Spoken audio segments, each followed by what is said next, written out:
свое горло, то у нас там есть мягкое небо, у нас есть гортань. У нас есть много мышц, которые отвечают там за глотательные рефлексы, когда мы разговариваем. В общем, сейчас не будем об анатомии, будем более практично заниматься. Ну вот у нас много очень там тканей.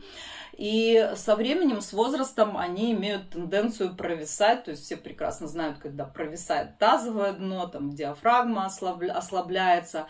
И становится менее пластичной, менее эластичной, тем более, что это все с возрастом углубляется и усугубляется. Вот поэтому с одной стороны идет зажим какой-то мышцы, с другой стороны она ослабляется и провисает. Поэтому как бы люди вот с возрастом все больше начинают храпеть.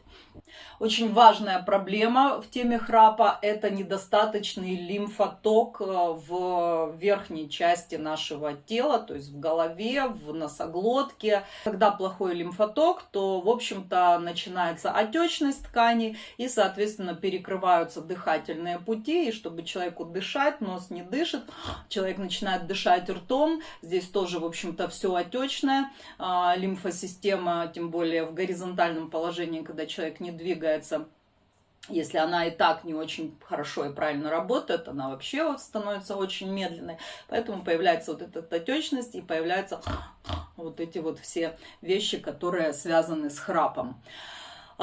Поэтому две вещи, которые нам нужно делать, чтобы решить проблему храпа. Первое – это подтянуть и укрепить мышцы гортани. Во-первых, расслабить зажимы, которые там есть, носоглотки, гортани. И второе – это улучшить наш лимфоток. Начнем сначала с проблемы номер 2. Она вообще на самом деле более глобальная, потому что лимфоток решает практически, наверное, все проблемы в нашем организме, которые могут возникнуть, начиная от проблемы в суставах, во внутренних органах и заканчивая проблемы с кожей. Лимфа – это наша канализационная система нашего организма. И это, в общем-то, такая львиная доля нашей иммунной системы. Если лимфоток плохой, то мы не можем говорить о хорошем иммунитете и о полном здоровье организма. Поэтому прежде всего